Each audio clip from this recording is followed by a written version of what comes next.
So what do I think of the old final excrement footage coming from Antarctica? I knew this was coming. Hang on a second now, Dan. Weren't you one of the most vocal flat earthers when it came to saying who could or couldn't visit Antarctica? Why the sudden turnaround?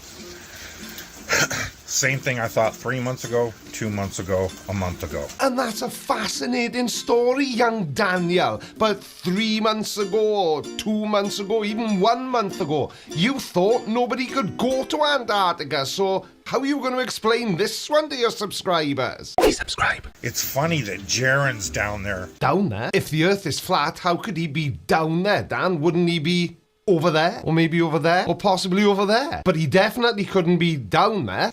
Trying to use this as some sort of experiment to prove the shape of the Earth when he himself has said 1,000 times, you don't look at a light bulb on the ceiling to prove the shape of the floor you're standing on. Yes, science! Yeah, he did say that, Dan, but he's also said this.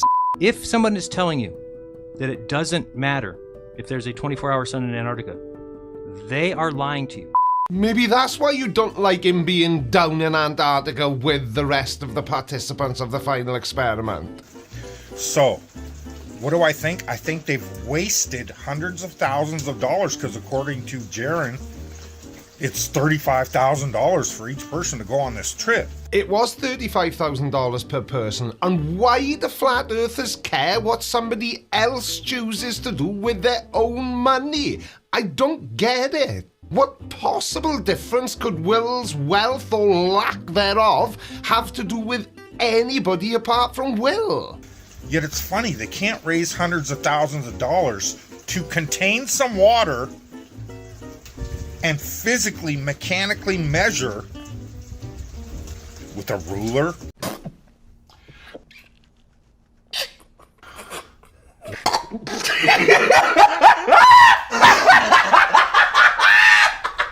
Yes, science! So your idea then is instead of spending $100,000 to take some flat earthers and some globe earthers to Antarctica to witness a 24-hour sun, which is impossible on a flat earth, your alternative to that is to measure some water with a ruler. Yes, science! Well, at least we now know why flat earthers couldn't have been trusted to organise this. Some calipers. Coordinate measuring machine. A coordinate measuring machine, Dan, is used in engineering and manufacturing, and they're used to check the physical dimensions of an object. Now, I don't think they make them big enough to measure the Earth. Whatever they want to use to prove water's physically capable of displaying curvature upon the surface. Here you go, Dan. This is water displaying curvature on its surface. Just like we've been asking for 10 years. But what do we get? A clown show of a bunch of flat earthers and globe gobblers. Globe gobblers? Well, whatever floats your boat, I suppose, flat earthers, because we aren't the ones sucking each other off. Staring at a light in the sky saying, see? Proves it's a globe. See, and that's the problem. Flat earthers like Daniel Pratt completely misunderstanding what it is the final experiment will achieve, or has achieved already, in fact. It's never been about proving that the Earth is a globe. It's been about proving or demonstrating, to use a more descriptive word, that it can't possibly be flat, because none of you can make a 24-hour sun work on a flat Earth model.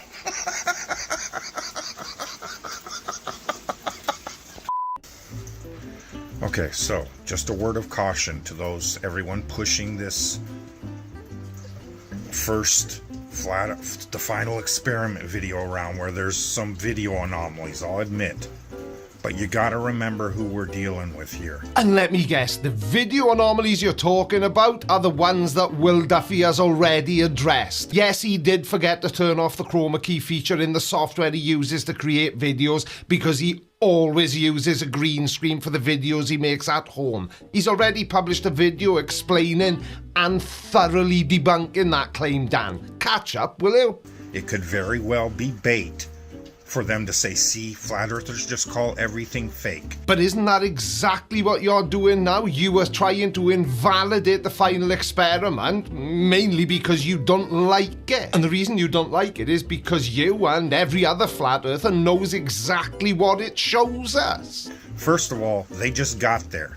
There's 3 more days of supposed observations, not experiments, to come. Dan, you don't need to keep showing us. We know you haven't got a clue what a scientific experiment actually is. So let me explain it to you again. Now, experiments start with curiosity. What do we want to find out?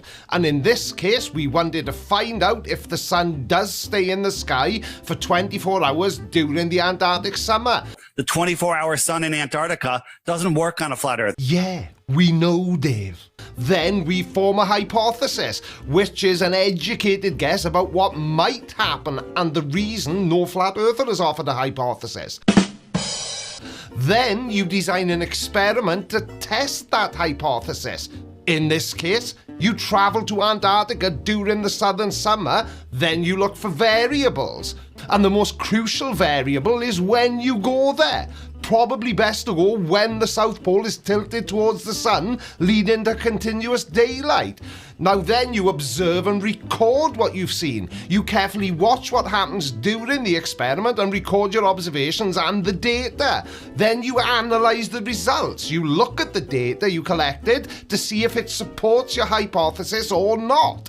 Now, we say the sun stays in the sky for 24 hours, flat earthers say it doesn't. Make of that what you will. And then finally, we draw our conclusions. We decide what we've learned from the experiment and how it helps answer the original question, which was, does the sun stay in the sky for 24 hours during the Antarctic summer? So explain to me again, Dan, how TFE isn't an experiment, dumbass. Where they're supposedly going to do the time-lapse videos, the sunspot videos, infrared videos, all the stuff everybody's supposedly been asking for. The next 3 days is when they're supposed to do it. And that's exactly what they are doing, Dan. Maybe if you watched some of the final experiments videos, you wouldn't be saying such stupid things. So it's very possible this first video was put out there knowing that they would see it and flat earthers would see it and call bullshit. Yeah, but isn't that just what flat earthers say about every single video on YouTube that didn't come from another flat earther? So they could say, see, they just call everything fake. But you do. Because remember who we're dealing with. I believe MC Toon is down there. The MC Toon that claims I owe him $1 million. You owe MC Toon $1 million? Well, pay up then, bozo. Because I'm gonna guess that it was from one of your stupid challenges where you offer money that you clearly don't have. When I put out the video saying, show me in the programming on the airplanes where it accounts and adjusts for curvature. Show me the code. Dan, the Earth's curvature is baked into the physics that allow planes to fly at all. It's not just a belief, it's how the world works. But sure, I'll show you the code right after you show us the code in a ship that makes it disappear hull first over the horizon because of perspective and not because of the curvature of Earth. And he never did any such thing, but claims I owe him $1 million. But these systems don't have a single line of code explicitly stating the Earth is round. Probably because they weren't designed by morons.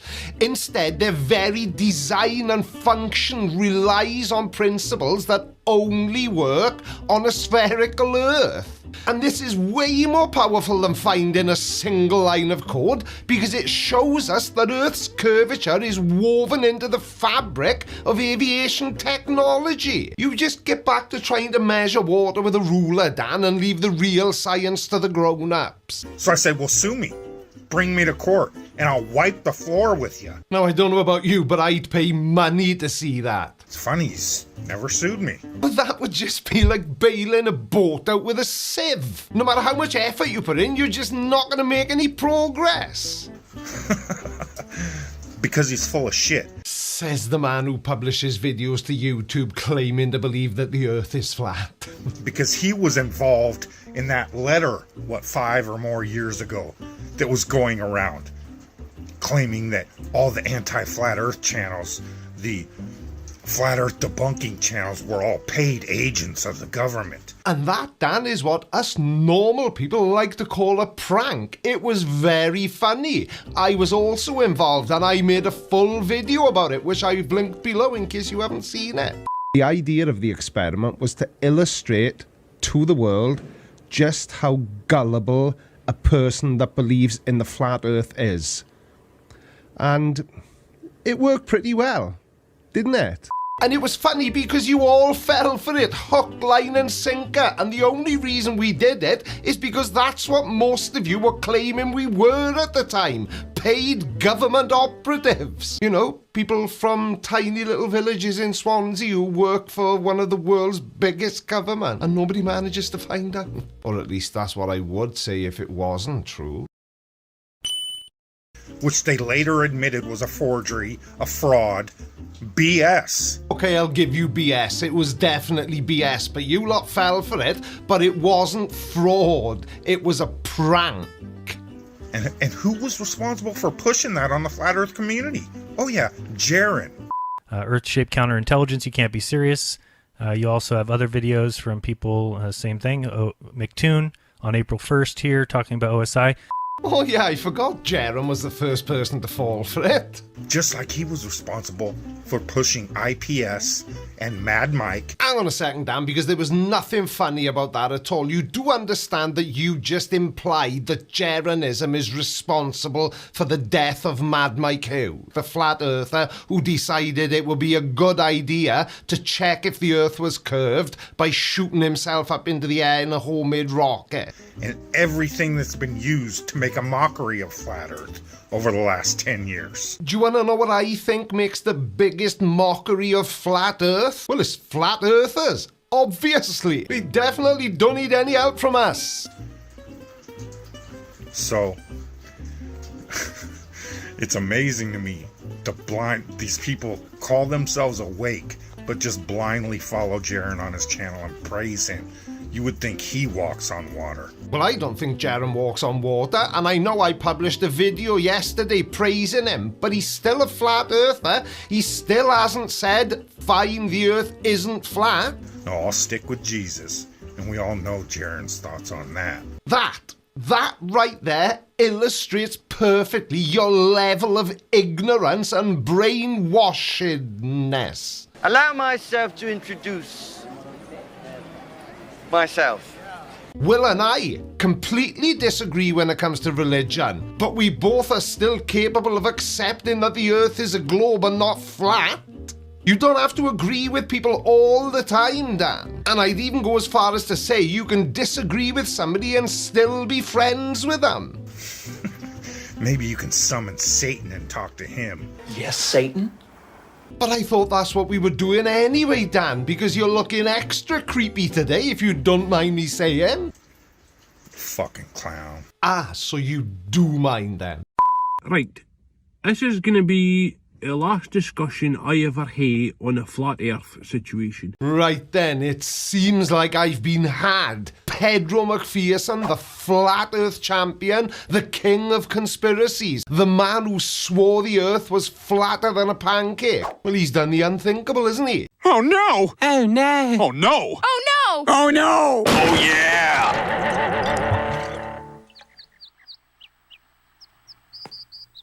Now, I don't think Pedro was ever a flat earther. I think he saw an opportunity and ran with it.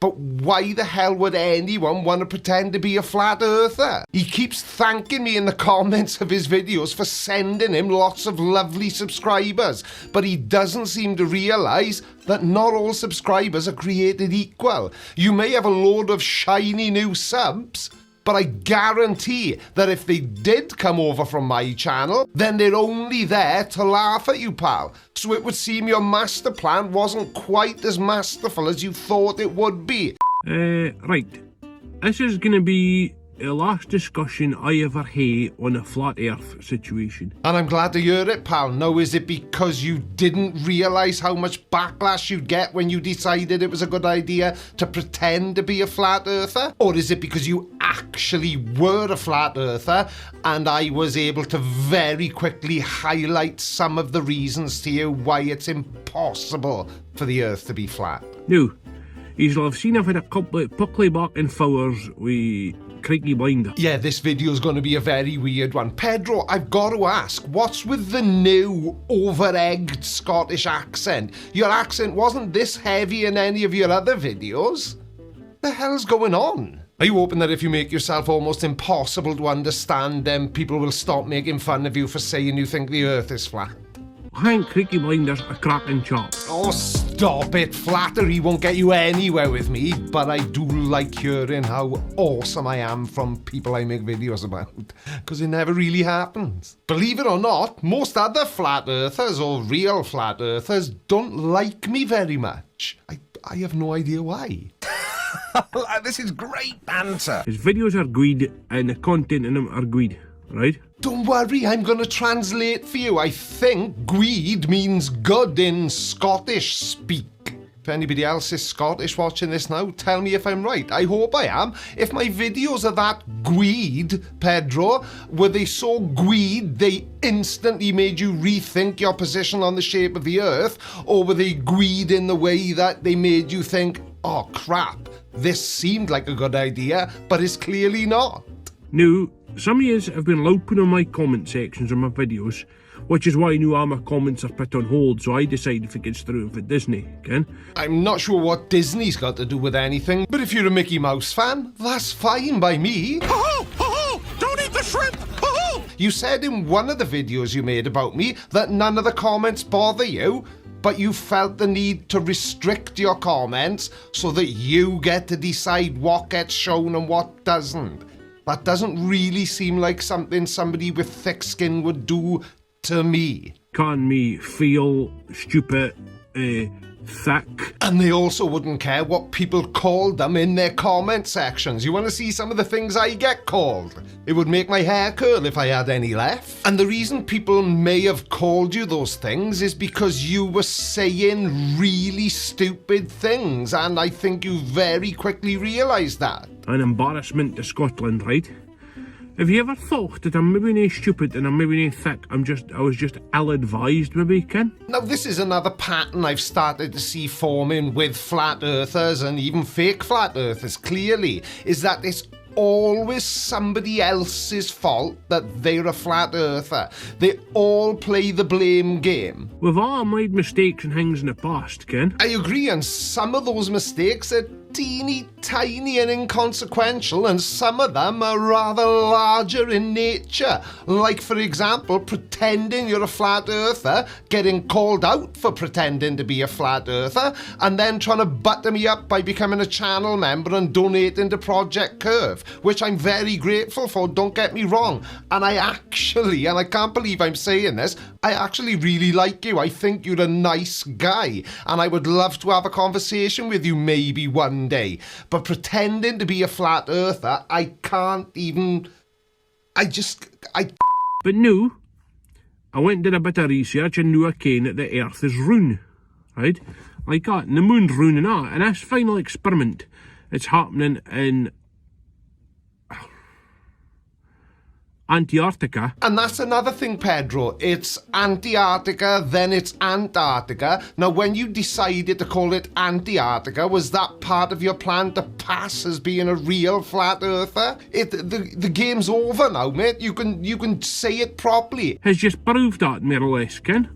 If you watch their streams and that, you'll see that it's the sun's in the sky for 24 hours, Ken. Yeah, and that's exactly what we predicted would happen. My word, this is such a weird video. I saw this video, it's only 3 minutes long, and I wasn't going to bother making a response because I think he wants me to. I'm sure he wants me to. But I've just got to have my say on this, because not that I'm bothered that I fell for a fake flat earther. I don't care one way or the other. The videos did well, they were very funny, and fair play to Pedro, he's taking it all in good part. But I couldn't not say anything. And for the second time, Pedro, where are the pictures of you when you were in Antarctica? You keep telling me, oh, they were taken on 35mm film, which you probably remember because you're old. But you've had plenty of time to do it. The only reason I can think of as to why you haven't done it yet is because they don't exist. Because you've never been to Antarctica. Unless, of course, you can prove me wrong. And if you do, I will address it in a future video. So, what I'm going to say today is, after next week, when I finish for my holidays, I'm going to set all the flat earth videos that I've done to unlist it. But why? Because if you really believed in what you said in those videos, you'd be quite happy to leave them there because they're part of the journey that you've been on to get to where you are now. Again, this isn't the behaviour of somebody with a thick skin. You wouldn't care. You would just leave them there. And then nobody will see them after that. Ooh, well, this is a bit awkward for me because I've actually already downloaded every single video you've made about Flat Earth. And I'll just move on with the channel after. I don't mind folk leaving comments, but some of the shite has been left recently. It's just ridiculous, kid. Disgusting! But I bet none of them are as ridiculous as saying the Earth is flat. Am I right? You're a keyboard warrior out there, kid. Now, my subscribers may be a lot of things like handsome, good-looking, quick-witted, exquisite taste, obviously, but they are definitely not keyboard warriors.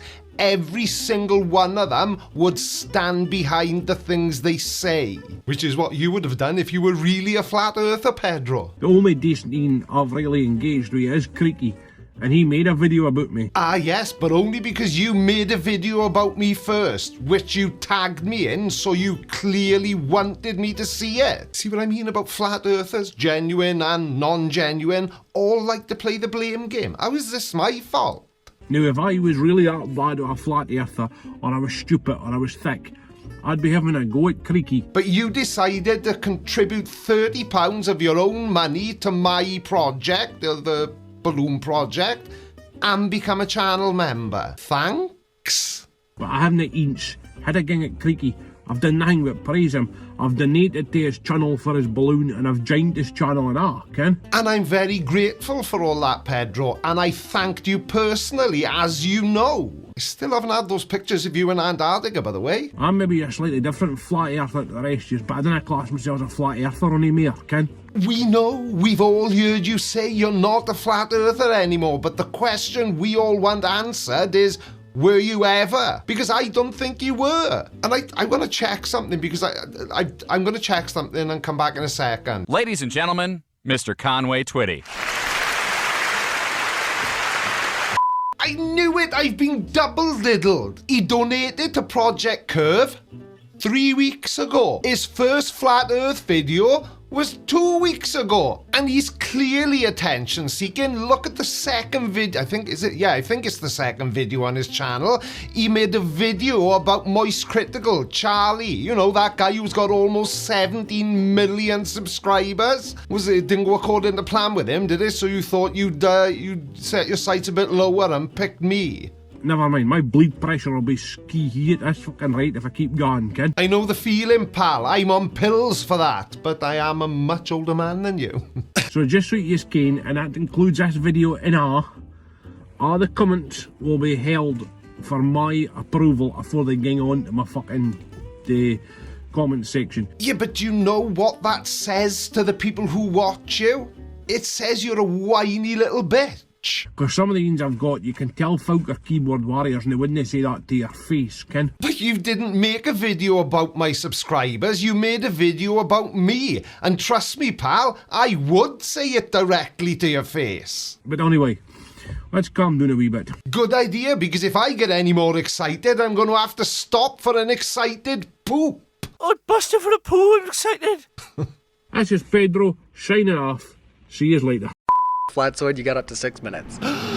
Flatsoid says the final experiment in Antarctica isn't an experiment because it proved him wrong. Obvious. So let's see what he's bumping his gums about, shall we? Awesome. Well, thank you very much. I really appreciate this discussion. Thank you, Will, for actually asking for this, because I'm happy I could actually present this now, especially now it's almost time to do this. Now, I'll be honest with you, when I started looking for a video to cover this morning, I was looking for a video about the final experiment, but after the fact, you know, now that all the experiments have been done and the guys are all but on their way back, I was wondering what flat earthers were saying about it. But then I came across this video from Flatside when he was on Modern Day Debate with Will Duffy, and, well, I just couldn't resist. So I'm going to argue against why I say the final experiment is not an experiment, as it's not scientific and it's only a false dichotomy. Flatside's claim that the final experiment is a false dichotomy is just completely insane. A false dichotomy only presents two options when more exist, but the experiment clearly tests a specific claim. The 24-hour Antarctic sun exists as a consequence of a globe Earth. Flat Earthers predicted it wouldn't happen. Globe Earthers predicted it would. So how is that a false dichotomy? There are literally only two options. The sun sets, the Earth might not be a globe. The sun doesn't set, confirms that it is a globe. Dismissing it as a false dichotomy is just another desperate attempt to avoid acknowledging evidence that contradicts your belief. It's just classic flat earth logic. When faced with reality, just change the rules of the game. Yes, science! And let's not forget, everybody, it was flat earthers who originally made the claim that a 24-hour sun in Antarctica is impossible on a flat earth. The 24-hour sun in Antarctica doesn't work on a flat Earth. Do you know what? I've just realised something. That little clip that I keep using from Dave Weiss is actually quite a historical thing if you think about it. A flat earther actually got something right. A 24-hour sun in Antarctica on a flat earth is impossible, and it's just been confirmed. Nice job. First, we have to look at the basics. What is science? Science. What is it all about? Well, what a spiffing idea. Let's have a look and see if you really do know what science is. Because whilst you may think you know, you clearly don't understand it, even if that's true. Because if you did, you wouldn't be a flat earther to begin with. Science, based on definition, is the systematic study and the structure of behavior of the physical and natural world through, note, observation, experimentation, and testing the theories against the evidence obtained. So an experiment, something like, oh, I don't know, traveling to one of the most remote locations on Earth where it's predicted every single year that the sun will circle overhead for 24 hours a day due to the Earth's tilt on its axis, and then observe said sun to determine whether it does or doesn't do as predicted. So we have to observe what we're claiming, and then we have to do experimentation to make it called science. But isn't that exactly what they were all doing in Antarctica? So, do we observe the sun? Well, I agree, yes, obviously we see the sun. What do we observe about the sun, though? That it doesn't set during the Antarctic summer. And why is that a problem for flat Earth? The 24-hour sun in Antarctica doesn't work on a flat Earth. Boom. Roasted. Let's see. We observe the sun moving across our sky. Yep, well, they definitely observed that in Antarctica. We see that it gives heat energy. So you think we can see the invisible heat waves which are radiated from the sun? Now, if you had said you could feel the heat from the sun, then I would have completely agreed with you. But no, we can't see the heat energy that the sun produces. We see it lights up the sky. We see divergent rays. Yeah, we do see that it lights up the sky, and it lit up the sky above Antarctica for 24 hours a day, as predicted. And as far as divergent rays go, I'm gonna guess that you're talking about crepuscular rays, but we don't always see them, do we? We see it following a circuit with its times and seasons. This should be interesting. Circuit? Isn't it called an orbit? And anyway, I'm glad you're focusing on seasons, because it was due to visit in Antarctica during the correct season that we were able to view this predicted phenomena, the 24-hour Antarctic sun. We see its change is in angular size based on the weather. Oh boy, he's really digging deep into the pseudo-scientific grab bag for this one. His claim that the sun's angular size changes due to the weather is pure nonsense. Angular size is how big an object appears from a specific viewpoint, and the sun's is pretty much constant. Now, while the atmosphere can cause minor distortions, it doesn't significantly change the sun's apparent size. Weather conditions? Well, they mainly affect how bright the sun seems, not how big it is. Flat's probably confusing how we perceive the sun with its actual size, falling for an optical illusion like the moon illusion. You know, where the moon seems enormous when it gets near the horizon. But that isn't a change of the moon's actual size, it's just our perception of what we're looking at. And just the angle movement. Sometimes you can see the sun huge at the horizon, sometimes you can see it small. It has different optical effects, and yes, we are even able to show angular size change with lens caps. But that's just another flat earth fallacy. Your claim is that a small lens cap can be held at arm's length and it can block out the sun, which means the sun is tiny and local. You know, like when you hold your thumb up and you can block out a mountain in the distance? That doesn't mean you've got a giant thumb or a tiny mountain, does it? Using a lens cap to measure the sun's size is ridiculously inaccurate for starters, and it completely ignores all the actual accurate measurements taken by real scientists. This isn't going great so far, Flatsoid, is it? What is a scientific hypothesis? A scientific hypothesis is a testable statement that is a prediction of the outcome of an experiment and is based on prior knowledge and observations. Okay, fine, let's do it your way then. So for a hypothesis to be a hypothesis, it has to be based on a statement which can be tested using prior knowledge. Is that roughly what you said? So we knew that the sun would stay in the sky for 24 hours because it does every year, so there's the predictability part of it, and anybody who can afford to make the trip can test it for themselves by going there during the Antarctic summer and making the observations that the participants of the final experiment have made. So far, pal, all you've done is explain how the final experiment is an experiment, not the opposite. We have to test it based on a prediction, and we have to do an experiment based on a knowledge of these observations. But there was a hypothesis because the observation directly tested a prediction, a 24-hour sun in Antarctica, which was derived from a scientific model of the Earth. And it did have a hypothesis. The sun will be visible for 24 hours and a testable outcome. Now, the control conditions, even though there wasn't a traditional control group, the location and the time of year provided the specific conditions for the observations. And it's repeatable. The observation can be repeated by anyone who travels to Antarctica during the summer solstice. Okay, so what is a hypothesis, you might ask? Well, it's simple. I completely agree with you, Flatsoid. A hypothesis is a simple concept, which makes it even more confusing as to why you seem to be completely clueless as to what a hypothesis actually is. Just three very basic essential parts. The explanation. I really hate repeating myself, but okay, I will. The sun will be visible for 24 hours a day. This is the explanation, is part of the hypothesis, which means you have to know the independent variable. And the independent variable is the factor that is changed or manipulated by the experimenter.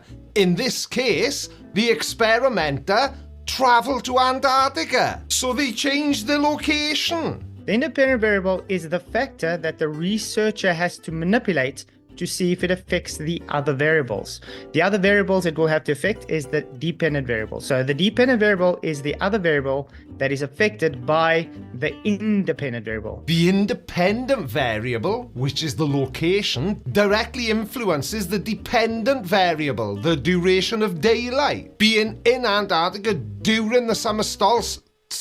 Being in Antarctica during the summer solstice. Being in Antarctica during the summer solstice. Oh my word.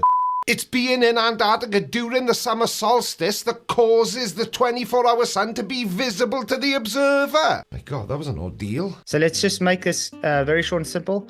The IV, the independent variable, has to be manipulated to cause the effect for the DV, the dependent variable. This has to be happening to make it scientific. And they did do that. Did you see a 24-hour sun from your home in South Africa? Because I didn't in Wales. The location is the independent variable, you muppet. So, what is an independent variable? Simple. It is the independent variable are the directly manipulated by the researcher. And they did manipulate the crap out of it when they all left their respective home locations and travelled to Antarctica. Notice that this is in the experiment done, not just due to observation. But the observation is the experiment. Observation is not an experiment.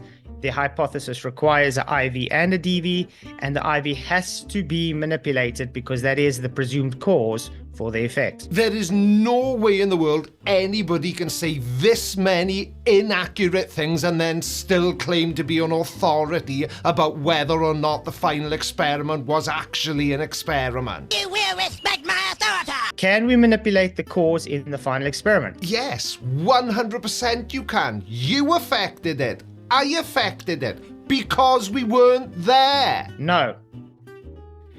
So not science. No, it's not an experiment. So what you're saying then is you want the people who watch you to completely ignore every branch of science that has ever existed for the entirety of time. Why is the final experiment a false dichotomy? A false dichotomy is a logical fallacy that presents a situation as having only two options. Outcome 1. The sun is visible for a full 24 hours, which supports the globe. Outcome 2. The sun is not visible for 24 hours, which would have contradicted the globe. The final experiment is not a false dichotomy because it tests a specific, well-defined claim, and it was a flat earther's claim. Doesn't work on a flat earth. With only two possible outcomes within the confines of that test. Usually extreme opposites, when in reality there are more possibilities. More possibilities than the sun either setting or not setting. Well, tell us what the third option would have been then. What, were you afraid the sun was going to be off on the sick for the week or something? There was no third option. Set, doesn't set. 1, 2. Yes, this is what the final experiment pushes. Either globe or either flat because of sun. But that just shows us that you don't really know what the purpose of the final experiment was. It wasn't testing to see if the Earth was a globe or to see if it was flat. It was going to observe a 24-hour sun, which is impossible on your model and only possible because the Earth is tilted on its axis. Nice. The issue I have with this is, it doesn't matter if it sets or is above the horizon 24 hours a day. Well, it seems to matter to flat earthers, which is why so many of you are doing everything in your power to try and discredit the experiment completely. It will not either invalidate or validate a flat earth. But it did though, didn't it? Because as you lot have been saying for years and years, it is impossible to have a 24-hour sun in Antarctica on a flat Earth. And that's not even bringing up the fact that you almost all say that nobody can go there anyway. How's that playing out for you? The only ones making a claim here are the globe. It would necessitate having a 24-hour sun in the south. On a flat Earth, you can't have a 24-hour sun, a midnight sun in Antarctica. It should never get dark. It should be 24 hours of sun. Thanks for watching, everybody. See you again next week. Love you. Bye. I don't think so. No, no, no, no. I don't think so.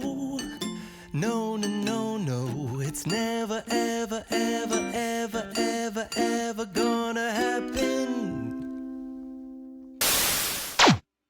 Kevin, I can't decide between a fat joke and a dumb joke. Boom, roasted. Creed, your teeth called. Your breath stinks. Boom, roasted.